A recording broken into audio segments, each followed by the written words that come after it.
Assalamualaikum warahmatullahi wabarakatuh. Pada kesempatan ini kita akan membahas bagaimana masa pendudukan Jepang di Indonesia. Eh, untuk mengetahui bagaimana masa pendudukan Jepang di Indonesia, kita perlu tahu dulu mengapa Jepang mau menguasai Indonesia.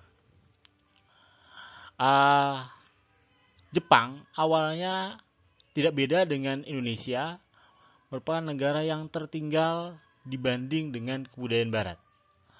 Namun, setelah adanya restorasi Meiji, Jepang kemudian dapat menjadi negara maju. Mereka membangun industrinya besar-besaran. Nah, kemudian akibatnya mereka membutuhkan sumber bahan baku untuk mendukung industrinya. Sementara Jepang tidak memiliki bahan baku yang cukup. Untuk itu, mereka membutuhkan wilayah-wilayah lain yang kaya akan sumber daya alam. Yang kedua, kenapa kok Jepang mau menguasai Indonesia? Sudah barang tentu karena militer Jepang dianggap mampu untuk menguasai Asia, termasuk menguasai Indonesia. Kemudian Indonesia sendiri dianggap kaya akan sumber daya alam.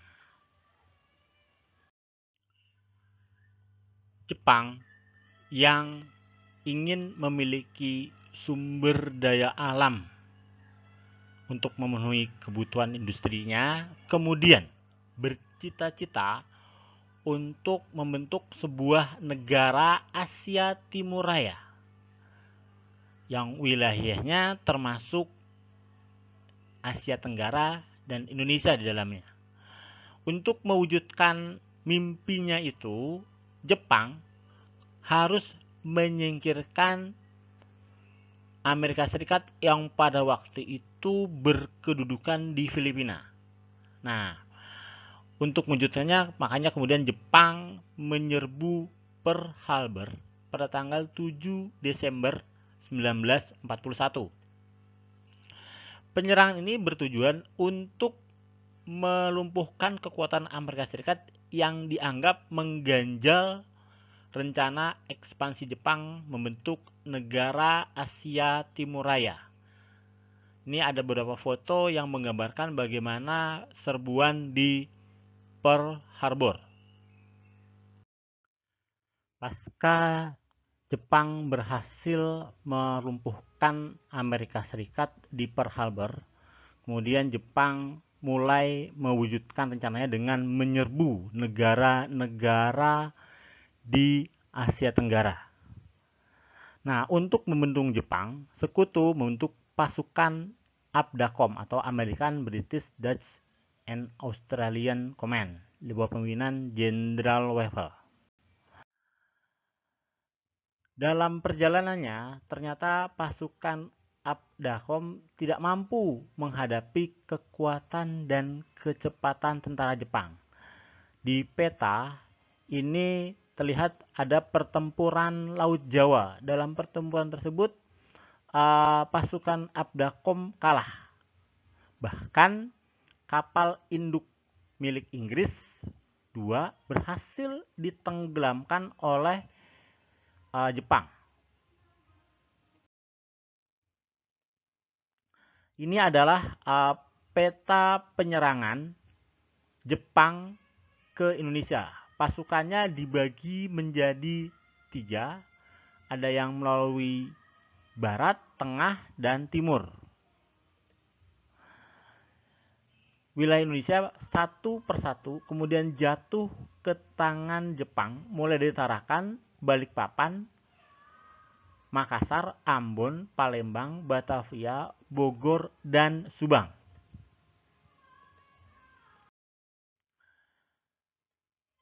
Belanda kemudian terpaksa menandatangani perjanjian penyerahan kedaulatan di Kalijati, Subang, tanggal 8 Maret 1942. Belanda diwakili oleh Jenderal Terpoorten, sedangkan Jepang diwakili oleh Letnan Jenderal Imamura. Bagaimana reaksi bangsa Indonesia terhadap pendudukan Jepang? Masuknya tentara Jepang ke Indonesia ternyata disambut baik oleh masyarakat Indonesia.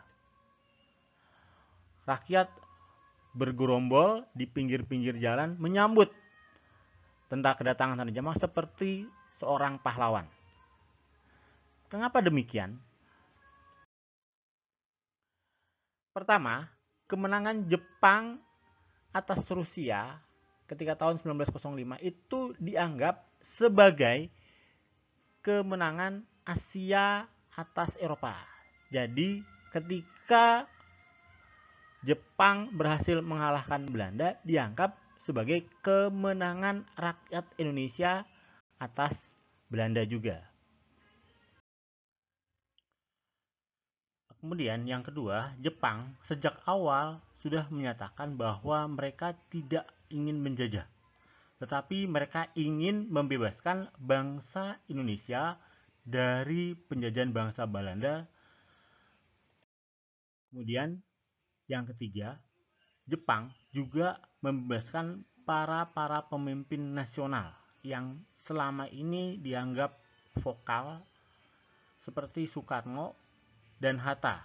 Mereka kemudian diajak untuk bergabung dengan Jepang mempropagandakan Perang Asia Timur Raya. Ini ada gambar Soekarno yang sedang mempropagandakan bagaimana rakyat untuk mau bekerja bersama Jepang menghadapi sekutu. Kemudian, Jepang juga mendorong penggunaan bahasa Indonesia dan bekerja sama dengan kaum nasionalis dan kaum agama yang sebelumnya banyak dimusuhi oleh Belanda. Kemudian adanya semboyan Hakko Ichiu, yaitu dunia dalam satu keluarga, dan Jepang adalah pemimpin keluarga yang berusaha menciptakan kemakmuran bersama. Kemudian berikutnya yang keenam, Jepang banyak melakukan propaganda seperti Gerakan 3A. Gerakan 3A isinya Jepang Pelindung Asia, Cahaya Asia, dan Pemimpin Asia. Tujuannya adalah untuk menarik simpati rakyat membantu Jepang dalam Perang Asia Timur Raya. Karena Perang Asia Timur Raya ini digambarkan sebagai perang bangsa Asia untuk melawan bangsa Barat. Gerakan ini dipimpin oleh Samsudin dari Indonesia dan Shimizu dari Jepang. Kemudian kita akan bahas tentang bagaimana kebijakan pendudukan Jepang di bidang politik. Jepang membagi wilayah Indonesia menjadi 3 pemerintahan militer. Yang pertama adalah wilayah Jawa dan Madura berpusat di Jakarta, dipimpin oleh Tentara Angkatan Darat dengan pemimpinnya Jenderal Imamura. Kemudian di wilayah Sumatera, pusatnya di Singapura, di bawah Tentara Angkatan Darat dengan pemimpinnya Jenderal Tanabe. Kemudian di wilayah timur ada Kalimantan, Sulawesi, Nusa Tenggara, Maluku, dan Papua di bawah Tentara Angkatan Laut. Nah, setiap wilayah dipimpin oleh Gunseikan yang menempati kantor yang bernama Gunseikanbu. Nah, kemudian Jepang masih dalam kehidupan politik membentuk Departemen dan Badan Pertimbangan Pusat atau Chuo-Shang-in yang bertugas untuk memberikan usul dan saran terhadap tindakan yang diambil pemerintah Jepang. Beberapa tokoh Indonesia bahkan dipercaya untuk duduk di Chuo-Shang-in seperti Soekarno, Supomo, dan Mr. Muhammad Yamin. Kemudian Jepang membagi wilayah Jawa menjadi 17 karesidenan yang terdiri dari Shu, Shi, Ken, Gun, Son, dan Ku. Kemudian Jepang juga memberikan beberapa jabatan-jabatan penting kepada orang-orang Indonesia seperti Departemen Agama dipercayakan kepada Profesor Husein Jayadiningrat. Kemudian Residen Jakarta dipercayakan kepada Sutarjo. Kemudian Residen Bojonegoro dipercayakan kepada R.M. Suryo. Kemudian Jepang juga membentuk Pusat Tenaga Rakyat atau disingkat Putra. Putra ini dipimpin oleh 4 serangkai, yaitu Soekarno yang membidangi bidang politik, kemudian Muhammad Hatta yang mengurusi masalah perekonomian, kemudian Suwardi Suryaningrat atau Ki Hajar Dewantara yang mengurusi bidang pendidikan, dan Kiai Haji Mas Mansur yang mengurusi bidang agama.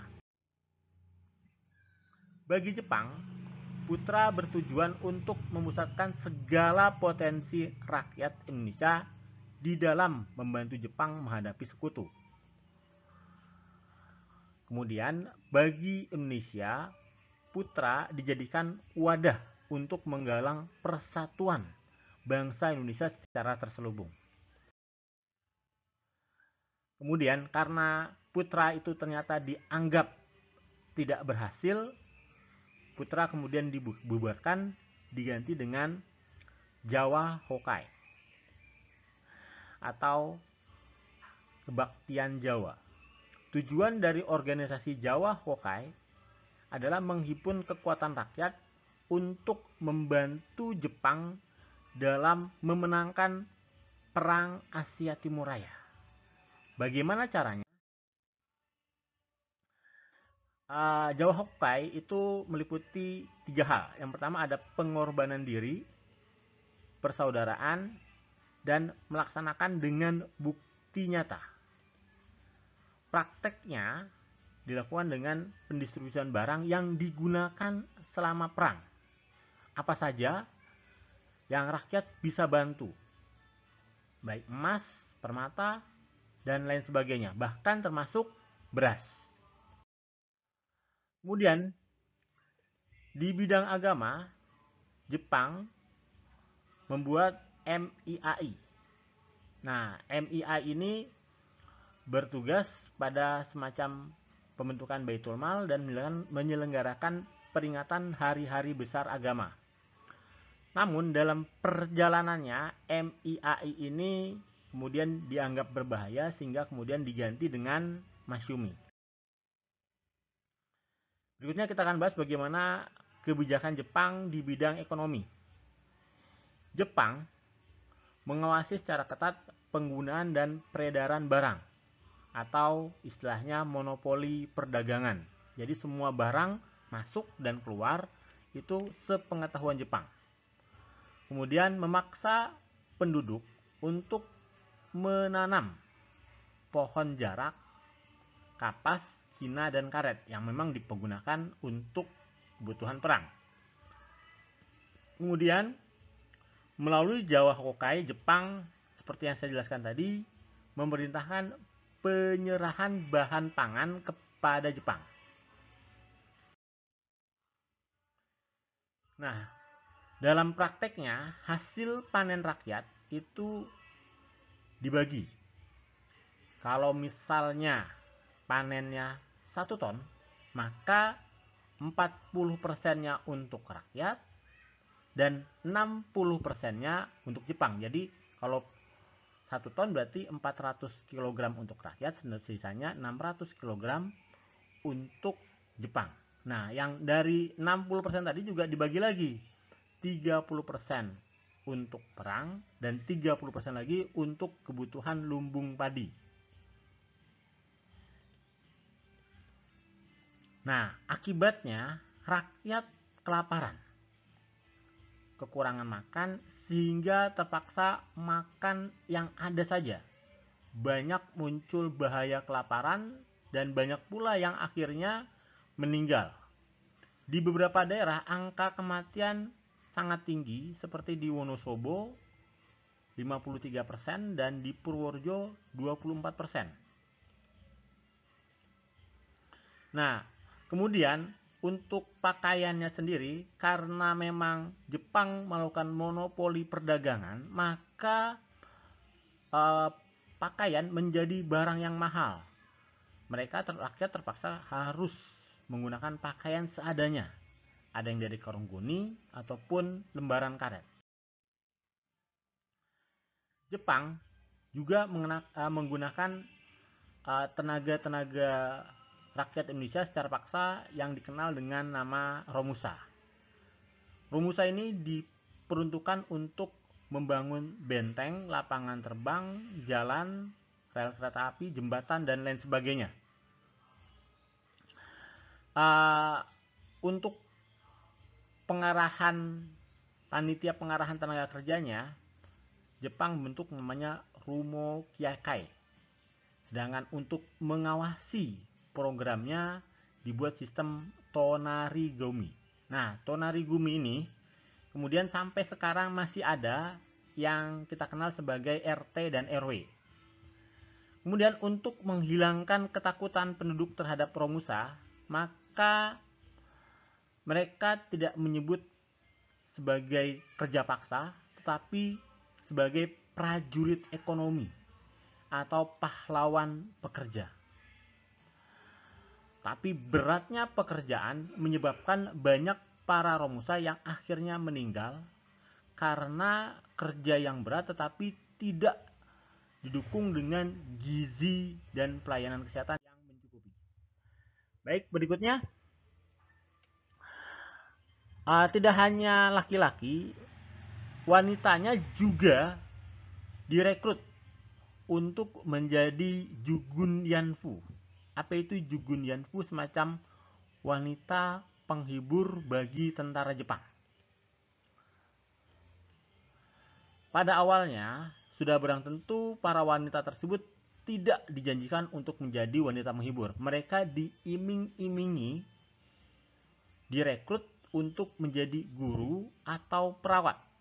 Tetapi dalam kenyataannya mereka justru malah jadikan wanita penghibur bagi tentara Jepang.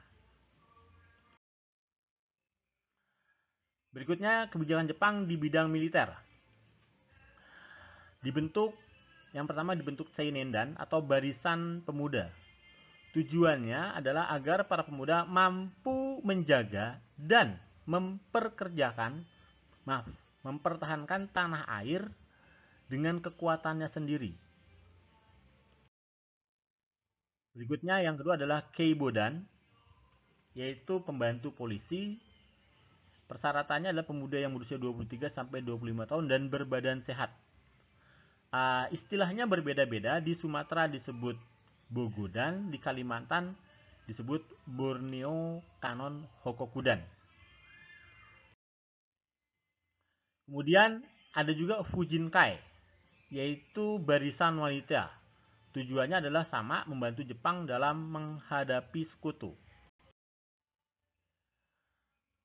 Berikutnya ada Shushintai atau barisan pelopor, yaitu merupakan organisasi kepemudaan yang pemimpinnya adalah seperti Soekarno.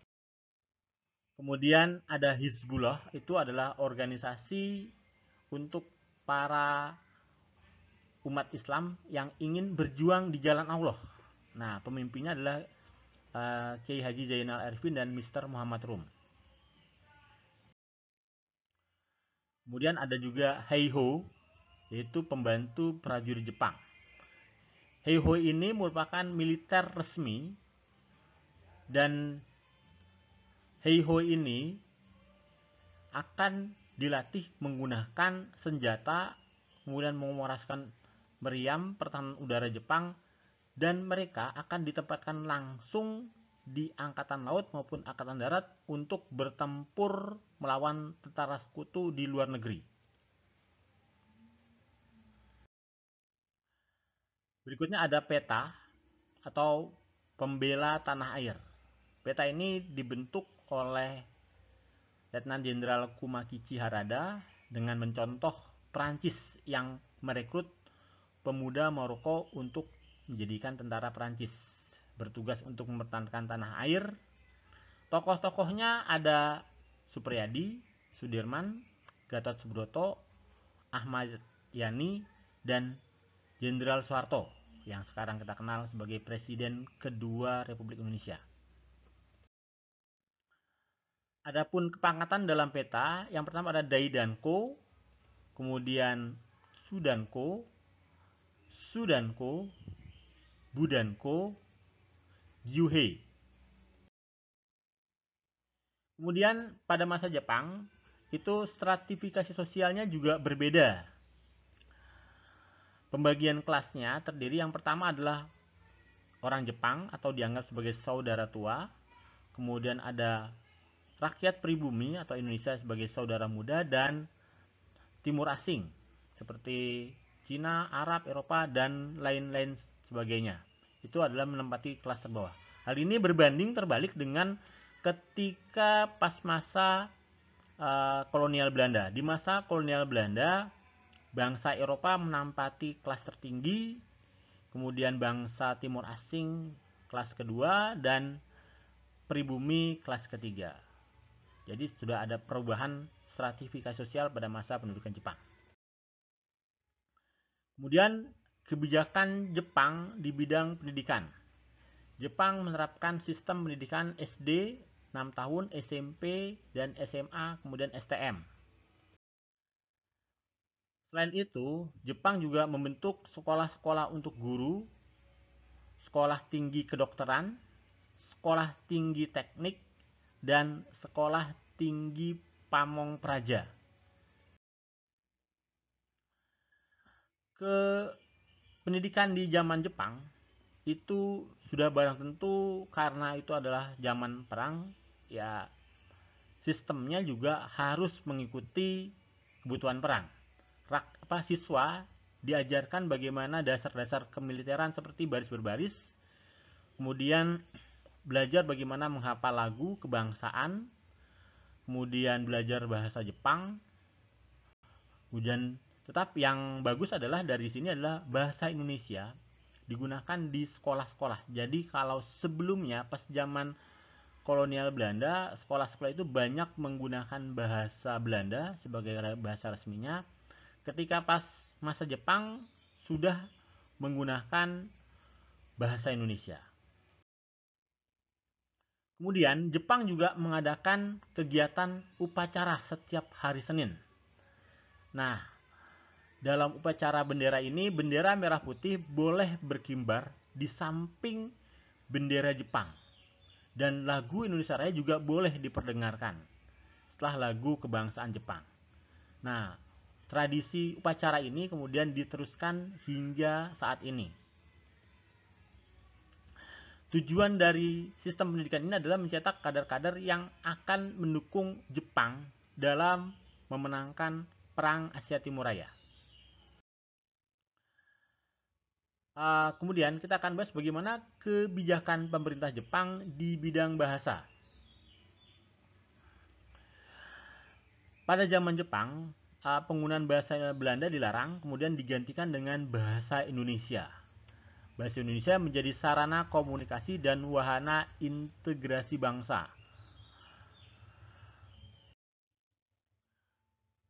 Kemudian di bidang pers, pemerintah Jepang menerbitkan surat kabar berbahasa Jepang. Namanya Kana Jawa Shimbun yang menggunakan huruf katakana dan bahasa Jepang. Kemudian tujuannya dari penerbitan itu adalah supaya masyarakat Indonesia mengetahui bahasa Jepang dan bisa membaca dan menulis bahasa Jepang. Kemudian perkembangan pesat bahasa Indonesia dijadikan alasan untuk mendesak pemerintah Jepang membentuk Komisi Bahasa Indonesia. Nah, akhirnya komisi ini pun terbentuk dan bertugas untuk menstandarisasi bagaimana sih tata bahasa Indonesia dan kosa-kosa kata dalam bahasa Indonesia. Di akhir perang, itu Komisi Bahasa Indonesia berhasil membakukan 7.000 istilah bahasa Indonesia. Kemudian banyak karya sastra dibuat dengan bahasa Indonesia. Ini contohnya ada Jinak-Jinak Merpati. Nah, seperti itu. Berikutnya, kebijakan Jepang di bidang sosial budaya.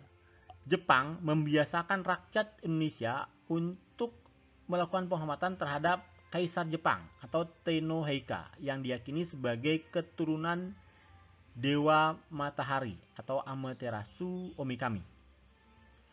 Penghormatan kepada Kaisar Jepang itu disebut sebagai Seikirei, ya, dengan cara menunduk.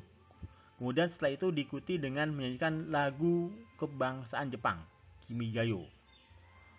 Jepang juga mengeluarkan kebijakan Kinrohoshi atau kerja bakti secara massal. Ini merupakan satu tradisi yang baik dan masih diteruskan hingga saat ini. Kemudian kita akan bahas bagaimana perlawanan rakyat Indonesia terhadap pendudukan Jepang. Yang pertama kita bahas tentang perlawanan rakyat Tasikmalaya. Waktu itu Kyai Haji Zainal Mustafa, pemimpin pondok pesantren Sukamamah, menolak melakukan Seikirei, yaitu menunduk ke arah timur menghormati Kaisar Jepang, karena dianggap sebagai syirik dalam agama Islam. Nah, kemudian Jepang marah dan akhirnya Zainal Mustafa memimpin santrinya melawan Jepang walaupun dengan modal senjata seadanya. Ya, perang ini dianggap sebagai perang Sabil untuk menolak tradisi yang dianggap bertentangan dengan ajaran Islam. Nah, karena persenjataan yang tidak seimbang, maka pemberontak ini berhasil ditumpas dan Kyai Haji Zainal Mustafa sendiri dijatuhi hukuman mati. Yang kedua, perlawanan rakyat Indramayu. Latar belakangnya adanya pemaksaan Jepang untuk pengumpulan padi yang tadi pernah kita bahas. Nah, rakyat meminta bagian hasil panennya lebih banyak untuk dikonsumsi, karena kan kalau 40% mungkin kurang. Tapi hal itu ditolak oleh Jepang. Akhirnya terjadi perlawanan di wilayah Kaplongan, Karangampel, Cidemper, dan Loh Bener. Tetapi perlawanan tersebut tidak terorganisir sehingga mudah untuk ditempas oleh Jepang. Kemudian ada perlawanan rakyat Kalimantan. Latar belakangnya karena Jepang yang semena-mena terhadap rakyat Kalimantan, kemudian pemimpinnya adalah Pangsuma. Taktik yang digunakan adalah taktik gerilya. Nah, kemudian taktik gerilya ini berarti kan dia masuk ke dalam hutan kemudian menyerang ketika musuh tidak siap. Jepang kewalahan, kemudian dia mengirimkan mata-mata untuk menangkap dan membunuh pengikut Pangsuma. Akhirnya perlawanan ini pun berakhir. Berikutnya adalah perlawanan rakyat Aceh. Latar belakangnya adalah perlakuan Jepang yang sewenang-wenang terhadap rakyat Aceh. Perlawanan dipimpin oleh Tengku Abdul Jalil. Nah, kemudian tetapi akhirnya berhasil dipadamkan dan Tengku Abdul Jalil sendiri ditembak mati. Kemudian ada lagi perlawanan di Aceh, yaitu Tengku Abdul Hamid di daerah Mere.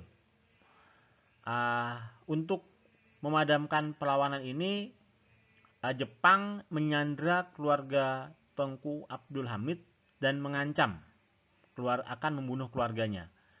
Akhirnya Tengku Abdul Hamid kemudian menyerah. Kemudian berikutnya adalah perlawanan peta di Blitar. Latar belakangnya, peta tidak tahan melihat kekejaman Jepang terhadap rakyat, khususnya di Blitar. Kemudian Supriyadi, pemimpin perlawanan, itu kemudian berhasil menduduki kota Blitar. Jepang kemudian mengepung kota Blitar, dan akhirnya karena jumlah pasukan yang tidak berimbang, akhirnya perlawanan ini berhasil dipatahkan. Supriyadi sendiri setelah pemberontakan peta ini tidak diketahui bagaimana nasibnya. Apakah masih hidup atau sudah meninggal. Terbukti ketika pas di susunan kabinet yang dibentuk Soekarno setelah nanti merdeka, akan ada nama Supriyadi dalam jajaran kabinetnya. Tapi Supriyadi sendiri tidak pernah datang. Tapi sampai di sini bahwa memang setelah pemberontakan peta di Blitar ini, Supriyadi tidak pernah diketahui. Dan bagaimana kebijakan pada masa akhir pendudukan Jepang? Kekalahan Jepang dalam Perang Asia Timur Raya semakin jelas. Akhirnya Perdana Menteri Koiso menjanjikan kemerdekaan bagi rakyat Indonesia. Tujuannya agar rakyat Indonesia menganggap bahwa nanti jika sudah dimerdekakan, pasukan sekutu datang, maka dianggap sebagai penjajah yang akan merebut kemerdekaan Indonesia. Nah, sebagai tindak lanjut dari janji Koiso tersebut, maka dibentuklah BPUPKI pada tanggal 1 Maret 1945 dengan ketuanya Rajiman Wedyo Diningrat. BPUPKI bertugas mempelajari dan mempersiapkan hal-hal penting mengenai tata pemerintahan Indonesia Merdeka. Nah, BPUPKI beruntukkan 60 orang Indonesia dan 7 orang Jepang. Kemudian diresmikan tanggal 28 Mei 1945. Setelah diresmikan, BPUPKI melakukan sidang yang pertama tanggal 29 Mei sampai 1 Juni. Sidang tersebut bertujuan untuk merumuskan dasar negara Indonesia merdeka nantinya. Tokoh-tokoh yang mengusulkan dasar negara ada 3. Di hari pertama, tanggal 29 Mei, tokoh yang berbicara adalah Muhammad Yamin. Dalam konsepnya, Yamin mengatakan dasar negaranya terdiri dari pri kebangsaan, pri kemanusiaan, pri ketuhanan, pri kerakyatan, dan kesejahteraan rakyat. Kemudian pada tanggal 31 Mei yang berbicara adalah Profesor Supomo. Beliau mengeluarkan konsep persatuan, kekeluargaan, mufakat dan demokrasi, musyawarah dan keadilan sosial. Kemudian pada hari ketiga, tanggal 1 Juni, yang menjadi pembicara adalah Insinyur Soekarno. Beliau mengungkapkan konsep tentang dasar negaranya, yaitu kebangsaan, internasionalisme, mufakat, kesejahteraan sosial, dan ketuhanan yang Maha Esa. Konsep ini kemudian diberi nama Pancasila, hingga sampai sekarang tanggal 1 Juni diperingati sebagai hari lahir Pancasila. Kemudian setelah itu karena belum mengkerucut, pekerjaan masih banyak, makanya perlu dibentuk sebuah tim kecil yang beranggotakan 9 orang. Nanti dikenal sebagai Panitia 9. Anggotanya ada Soekarno, Abdul Kahal Muzakkar, kemudian ada Muhammad Hatta, Wahid Hasyim, Yamin, Agus Salim, Ahmad Subarjo, Abi Kusno, dan A.A. Maramis. Panitia 9 ini kemudian berhasil merumuskan Piagam Jakarta. Kemudian tanggal sidang kedua BPUPKI tanggal 10 sampai 16 Juli itu diadakan sidang yang membicarakan tentang bagaimana poin pertama di Piagam Jakarta. Di pasal 1 Piagam Jakarta disebutkan tentang ketuhanan dengan kewajiban menjalankan syariat Islam bagi para pemeluknya. Ini menjadi kontroversi. Nantinya akan diubah menjadi ketuhanan yang Maha Esa. Kemudian yang kedua yang dibicarakan tentang bagaimana perumusan batang tubuh Undang-Undang Dasar 1945.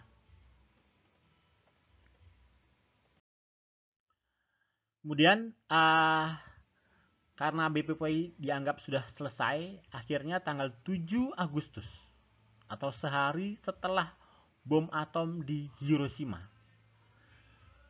BPUPK dibubarkan diganti dengan PPKI. Tanggal 9 Agustus atau bertepatan dengan bom atom di Nagasaki, 3 tokoh Indonesia berangkat ke Saigon atau Dalat di Vietnam untuk memenuhi panggilan Marsekal Terauchi. Kemudian PPKI itu di sana disahkan di Dalat, kemudian anggotanya ada 21 orang. Tetapi tanpa seizin Jepang ditambah menjadi 27 orang. Tugas PPKI adalah mempersiapkan kemerdekaan Indonesia. Waktu itu dijanjikan awalnya tanggal 2 September, kemudian nanti dimajukan menjadi tanggal 24 Agustus 1945. Namun, ternyata tanggal 14 Agustus Jepang menyerah kepada sekutu. Nah, kemudian setelah Jepang menyerah, Jepang melarang seluruh kegiatan rapat-rapat PPKI. Hal ini sesuai dengan perintah sekutu untuk memelihara status quo, agar ketika pas tentara sekutu datang, mereka tetap dapat mengambil alih Indonesia. Kemudian rakyat Indonesia memanfaatkan kekosongan kekuasaan tersebut untuk memproklamasikan kemerdekaan Indonesia tanggal 17 Agustus 1945. Di sini jelas bahwa kemerdekaan Indonesia bukan hasil pemberian Jepang. Memang benar BPUPKI dan PPK adalah bentukan Jepang, tetapi setelah Jepang menyerah, Jepang melarang kegiatan rapat-rapat PPKI. Jadi ketika Indonesia proklamasi itu adalah murni dari dorongan rakyat Indonesia untuk merdeka lepas dari penjajahan. Berikutnya kita akan bahas bagaimana landasan dasar proklamasi. Pertama adalah pembukaan UUD 45, itu landasan nasionalnya. Kemudian landasan dasar internasionalnya ada Piagam Atlantik. Dan yang kedua ada Piagam San Francisco. Oke, sekian dari saya. Assalamualaikum warahmatullahi wabarakatuh.